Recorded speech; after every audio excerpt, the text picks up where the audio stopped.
आज की वीडियो में हम करेंगे चैप्टर 6 का पार्ट सेकंड। इससे पहले हम इसका पहला पार्ट पढ़ चुके हैं।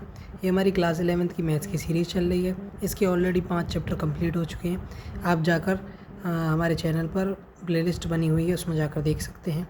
तो इस चैप्टर में, चैप्टर 6 में, जिसका नाम है परमुटेशंस एंड कॉम्बिनेशन, इसके बारे में हमने थोड़ा सा इंट्रोडक्शन देख लिया। एक वीडियो हमारी बन चुकी है इसके ऊपर।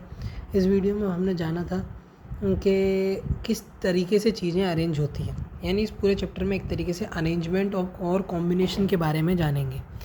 अरेंजमेंट का क्या मतलब है, जैसे कोई भी एग्जांपल ले सकते हैं। जब हम क्लास में हमारा पेपर होता है, मैंने पहले भी एग्जांपल दिया, जैसे हमारा एग्ज़ाम होता है कोई भी, तो उसमें सिटिंग प्लान होता है, यानी किस तरीके से बच्चे बैठेंगे। तो रोल नंबर वाइज लगा देते हैं, पर्चियाँ चिपका देते हैं। गेट के ऊपर जो बाहर हमारा मेन गेट होता है उस पर भी लिख देते हैं, भैया यहाँ से यहाँ तक रोल नंबर है, इस रूम में है। रूम में जाओगे तो रूम में भी लिखा होता है कि रोल नंबर 1 से लेकर 10 तक इस रूम में है, और 10 से 11 से 20 तक इस रूम में है। इस तरीके का एक अरेंजमेंट होता है। तो ज़िंदगी में जब भी हम देखते हैं तो हम कई बार इस चीज़ को पाते हैं कि हम अरेंजमेंट्स के बारे में पढ़ते हैं। तो ऐसा ही कुछ इस चैप्टर में हम पढ़ रहे हैं। तब तक हमने जो हमारा फंडामेंटल मेथड था काउंटिंग वाला, वो पढ़ लिया, फंडामेंटल प्रिंसिपल ऑफ काउंटिंग। उसमें भी हमने देखा था कि जैसे हमारे पास 4 चीज़ हैं, यानी हमारे पास नंबर्स हैं। हमारे पास 0 से मान लो 5 नंबर हैं, और हमें 0 से नहीं, 1 से लो, 1 से लेकर 5 तक संख्या है हमारे पास, और हमें 3 नंबर की डिजिट बनानी है, और रिपीटिंग अलाउड है। तो इसको कितने तरीके से, 5 तरीके से, इसको 5 तरीके से, इसको 5 तरीके से। तो 5 × 5 × 5 टोटल नंबर ऑफ वेज हो गए जिससे 3 डिजिट वाली संख्या इन 5 अंकों से बनाई जा सकती है। तो ऐसा ही कुछ परमुटेशन है। परमुटेशन क्या है? An arrangement in a definite order of number of objects taken some or all at a time. देखिए, ऑब्जेक्ट क्या थे हमारे पास, ये 5 ऑब्जेक्ट थे। अब इनकी मदद से हमें कोई परमुटेशन बनाना है। परमुटेशन जैसे एक परमुटेशन क्या हो सकता है इनमें से, 521, क्योंकि 0 तो है नहीं, 521 एक हो सकता है। यानी एक तरह का अरेंजमेंट हो गया। अरेंजमेंट कैसा हुआ कि मैंने इन दिए हुए ऑब्जेक्ट में से 3 ऑब्जेक्ट उठा लिए, ठीक। और यही डेफिनेशन कहती है, an arrangement in permutation is an arrangement in a definite order of a number of object taken some or all at a time. यानी जितने भी ऑब्जेक्ट हमारे पास दे रखे हैं उनमें से या तो कुछ उठा लो, जैसे यहाँ पर 3 उठाए हैं, या फिर सारे उठा लो। उनसे बनने वाला जो और अरेंजमेंट होता है एक डेफिनेट ऑर्डर में, उसको कहते हैं परमुटेशन। तो एक परमुटेशन ये बन गया। और भी परमुटेशंस इसके बन सकते हैं। टोटल कितने बन सकते हैं, अगर नंबर रिपीट नहीं हो रहे हैं तो 5 × 5 × 5। तो ये चीज़ थी हमारी। ऐसे ही हमारे पास जैसे रोज़ है, इसमें 4 लेटर हैं। इन 4 लेटर को ही रीअरेंज कर इंटर आगे पीछे करके हमें 4 लेटर्स का एक वर्ड बनाना है। तो मैं क्या कर रहा हूँ, 4 ऑब्जेक्ट थे मेरे पास, 4 में से मैंने चारों को एक साथ ले लिया, यानी 4 eight a time from all at a time वाली जो कंडीशन है वो वाली कंडीशन हो गई। यानी मैंने जितने ऑब्जेक्ट थे उतने ही ऑब्जेक्ट एक साथ लेकर हमने रोज़ का कुछ बना लिया। रोज़ से क्या बन सकता है, ROS बन सकता है, ORS बन सकता है, EORS बन सकता है, ऐसे बहुत सारे बन सकते हैं। ऐसे ही नंबर है, नंबर से मान लीजिए 3 लेटर लेकर कुछ बनाना है, यानी टोटल नहीं लिया हमने, सारे नहीं लिए हमने। हमारे पास कितने थे, 3 और 3 6 लिए, कितने हमने 3। तो यानी मैंने दिए हुए 6 ऑब्जेक्ट में से 3 ऑब्जेक्ट एक साथ, एक बार में 3 ऑब्जेक्ट लेकर एक अरेंजमेंट बनाया, NUM। एक बार में 3 लेने हैं तो यानी MUN भी हो सकता है, UMM हो सकता है, UMN हो सकता है। तो ऐसे बहुत सारे कॉम्बिनेशन, मतलब बहुत सारे परमुटेशंस इसमें बन सकते हैं। अब देखिए, हमारे पास एक बात आती है, permutations when all the objects are distinct. Distinct का क्या मतलब, अलग, यानी जब सारे ऑब्जेक्ट अलग होंगे। जैसे इसमें ROS में कोई भी रिपीट हो रहा है, R भी अलग है, O भी अलग है, S भी अलग है, E भी अलग है। ऐसे 1 से 5 में सारे अलग हैं। ऐसा होगा जब सारे जो ऑब्जेक्ट होंगे वो अलग होंगे, तो उसके बारे में बात करते हैं। Number of permutation of n different objects taken R at a time, where R की वैल्यू जो है 0 से बड़ी है और N के बराबर हो सकती है और छोटी रहेगी। 0 से बड़ी इसलिए क्योंकि जब भी आप कोई परमुटेशन बनाएंगे उनमें दिए हुए n ऑब्जेक्ट में से, जैसे यहाँ पर 6 दिए हुए थे, इनमें से कोई तो उठाओगे, यानी मिनिमम 0 तो मतलब मिनिमम 0 से बड़ी संख्या तो उठाओगे, कम से कम एक तो ऑब्जेक्ट लोगे जब भी तो अरेंजमेंट बनेगा। ऐसा नहीं है 0 थोड़ी ले लोगे। और n के बराबर होने का क्या मतलब है कि हो सकता है 6 ऑब्जेक्ट दे रखे हैं, 6 के 6 एक साथ ले लिया आपने, ये भी बात है। And the objects do not repeat यानी रिपीटेशन अलाउड नहीं हो, तो हमारे पास क्या बनेगा number of permutation n-1 n-2 dot dot dot n-r+1 which is denoted by NPR। अब इसका क्या मतलब है, जैसे मेरे पास इस वाले का लूँ मैं नंबर का लूँ, इससे आप समझ जाओगे मैं क्या कहना चाह रहा हूँ। इसका प्रूफ है एक तरीके से, मैं प्रूफ भी बता देता हूँ। 6 में से मैंने 6 ही ले लिए, चलो 2 3 4 5 6, ठीक, बहुत बढ़िया। अब रिपीटेशन अलाउड नहीं है,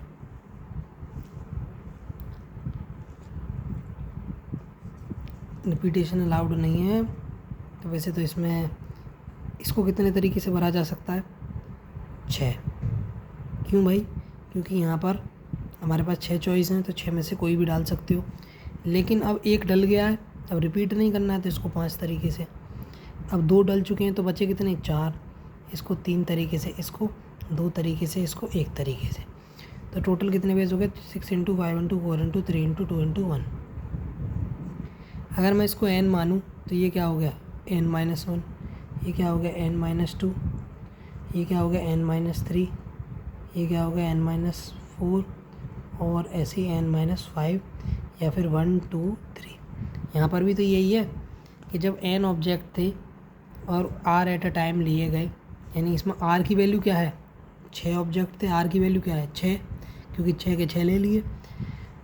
is n-1 n × n-1 n-2 dot dot dot n-r+1 यही सेम चीज़ है।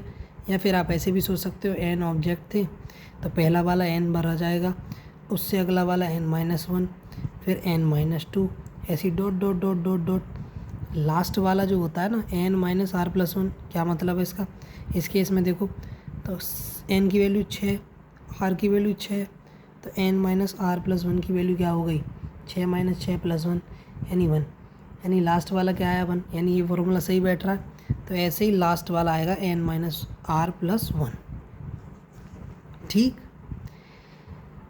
यानी एक तरीके से प्रूव करके दिखाया है, बिल्कुल बेसिक नॉर्मल तरीके से, कोई इसमें ज़्यादा वो नहीं करी है मैंने कुछ खास बात। इसको डिनोट ऐसे करना है NPR से। अब दिक्कत क्या है, ये वाली जो वैल्यू होती जाएंगी ना, ये बहुत बड़ी होती जाएंगी, ये वाली वैल्यू बहुत बड़ी होती जाएगी मल्टीप्लाई करने में। तो इसके लिए हमने एक नोटेशन डिफ़ाइन कर रखा है, हमारे पास एक नोटेशन है फैक्टोरियल जिसे कहते हैं। इसको कैसे लिखते हैं, n और जो एक्सक्लेमेटरी मार्क होता है उसको ऐसे लगा देते हैं। एक और तरीका भी है इसका, ऐसे करके n भी लिख देते हैं, ये n फैक्टोरियल लिखने का तरीका है। तो NCERT में तो ये वाला यूज़ किया है, तो ये वाला यूज़ कर लेते हैं हम। अब इसको कैसे लिखते हैं, ये होता क्या है, n फैक्टोरियल क्या होता है, प्रोडक्ट ऑफ पॉजिटिव इंटीजर्स या natural numbers starting from that number and decreasing by 1। कहने का क्या मतलब है, हमारे पास n फैक्टोरियल की वैल्यू पूछे तो पहले n लिख लिया, फिर एक कम किया, फिर एक कम किया, फिर एक कम किया, फिर ऐसे कम करते करते गए और 1 तक ले जाएंगे। या फिर उल्टा 1 से शुरू करेंगे और जहाँ तक n आएगा वहाँ तक एक एक बढ़ा बढ़ा के लिख लेंगे। जैसे एग्जांपल, अगर आपसे कोई 5 फैक्टोरियल पूछे तो 5 × 4 × 3 × 2 × 1, 5 पूछा था तो 5 लिख लिया, 5 में से एक कम किया, एक कम किया, एक कम किया, और जहाँ 1 आ जाएगा वहीं रुक जाएंगे। क्योंकि मान लो अगर आप 0 को मल्टीप्लाई कर दोगे तो 0 हो जाता। अब ऐसे तो सब में 0 आएगा ही आएगा, तो 0 हो जाएंगी सबकी वैल्यू, तो ऐसा नहीं करना है, 1 पर जाकर रुक जाना है। अब आपसे 7 फैक्टोरियल पूछे तो 7 × 6 × 5 × 4 × 3 × 2 × 1, और ये सारे कैसे हैं, नेचुरल नंबर्स हैं, इसका आप मल्टीप्लाई लिख सकते हैं। अब लिख दो, मल्टीप्लाई कर सकते हैं, 2 × 3 = 6, 4 × 24 = 120, 720 × 700 × 720 × 7 कर लीजिएगा मल्टीप्लाई, 6 × 5 = 30, 120, 360 720, उसको मल्टीप्लाई करेंगे, 7 × 2 = 14, 7 × 7 = 49, 5040 इसका आंसर। तो ये चीज़ हमारे पास हो गई। अब बढ़ते हैं अगले टॉपिक की ओर। अब हमारे पास इसके कुछ फैक्टोरियल के कुछ क्वेश्चन हैं। इसकी एक्सरसाइज 1 जो है पहली वाली एक्सरसाइज और सेकंड एक्सरसाइज, उसके क्वेश्चन में सारे टॉपिक ख़त्म करने के बाद पहले सारा सब कुछ ख़त्म कर लेता हूँ, फिर एक्सरसाइज कराता हूँ। तो देखिए हमारे पास दे रखा है, इसकी वैल्यू निकालनी है, हमारे पास ये दोनों वैल्यू दे रखी है। तो उससे पहले मैं आपको एक बात बता देता हूँ कि जैसे n फैक्टोरियल दे रखा है तो ये क्या होता है n n-1 n-2 dot dot dot 3 into 2 into 1। तो अगर मैं इतना देखूँ, इसको n को यहीं रखता हूँ, ये n-1 का फैक्टोरियल नहीं हो सकता। क्यों? क्योंकि जब मैं n-1 का फैक्टोरियल लिखूँगा तो क्या होगा n-1 फिर n-2 n-3 dot dot dot 3 2 1, यानी ये किसकी वैल्यू होगी n-1 फैक्टोरियल की। ऐसे ही अगर मैं इतना देखता सिर्फ यहाँ तक लास्ट तक, तो ये भाई साहब तो लिख लिए चलो मैंने मल्टीप्लाई में ही, इन भाई साहब को क्या लिख सकता हूँ n-2 फैक्टोरियल। ठीक, तो इसको यहाँ पर यही यूज़ करना है। तो आइए करते हैं भाई साहब 5 फैक्टोरियल, क्योंकि n की वैल्यू 5 है, और नीचे 2 फैक्टोरियल, और 5 में से 2 गए 3 फैक्टोरियल। तो ऊपर क्या लिख सकता हूँ मैं 5 गुणा 4 गुणा 3 फैक्टोरियल, यानी जहाँ तक जा रहे हो, जहाँ n बीच में रुक जाओ वहीं, जैसे मैंने यहाँ पे किया। n था तो n-1 गया, n-2 पर रुक गया। मेरी इच्छा है मैं n-3 पे भी रुक सकता था, मैंने ऐसा क्यों किया? ताकि ये इससे कट जाए। 2 फैक्टोरियल की वैल्यू होती है 2, तो ये 2 से ये कट गया 2 बार, 5 दूनी 10 इसका आंसर। ऐसे हमारे पास ये सवाल है, इसमें भी यही तरीका लगेगा 1/8 फैक्टोरियल। इसको क्या लिख सकता हूँ 9 इंटू 1/9 इंटू 8 फैक्टोरियल। ऐसे इसको 10 गुणा 9 गुणा 8 फैक्टोरियल। 8 फैक्टोरियल कॉमन लेकर काट दिया, यानी यहाँ बचा 1, यहाँ बचा 1/9, यहाँ बचा 1/x/90। 10 गुणा 9 90 होते हैं ना। ये भाई साहब को सॉल्व करोगे तो क्या आएगा 9 और 1 10, 9 से 10 टाइम x की वैल्यू आ गई 100। ठीक, एक बार देख लेते हैं जो उसमें कुछ गलत ना कर दिया हो। 9 1 10 सही, बहुत बढ़िया। अब हमारे पास है derivation of NPR।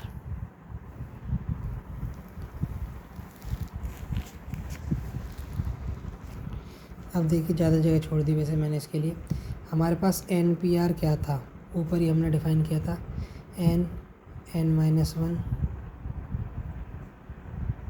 n-2 n-3 dot dot dot n-r+1। अब मैं क्या करता हूँ, इसमें ऊपर नीचे n, इससे अगला टर्म क्या होगा, क्योंकि हम एक माइनस करते चल रहे हैं, इससे अगला टर्म होगा n-r, इससे अगला टर्म n-r-1। ठीक,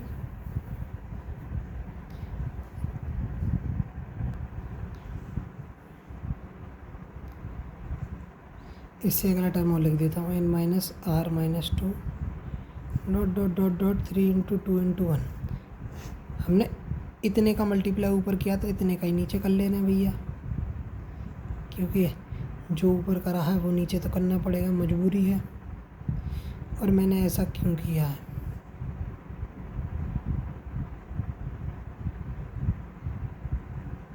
ये ऊपर वाला गौर से देखोगे तो क्या बन गया n फैक्टोरियल।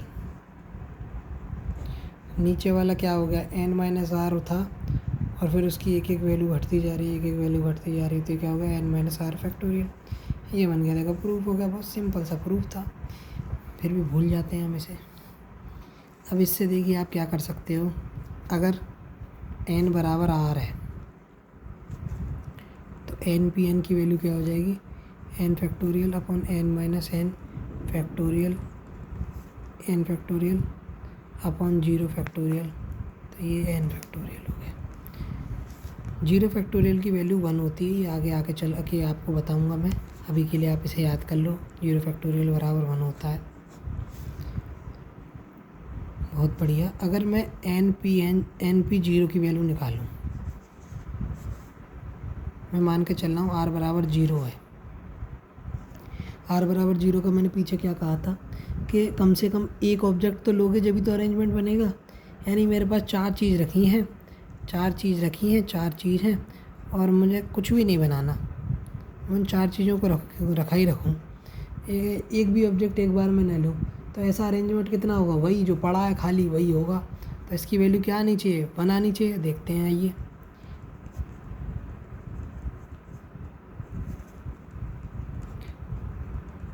बना गई ना, यानी मैंने कोई भी ऑब्जेक्ट नहीं लिया, जैसा वो पड़ा था ऑब्जेक्ट जैसे दिए गए थे उनमें से मैंने कोई अरेंजमेंट नहीं बनाया।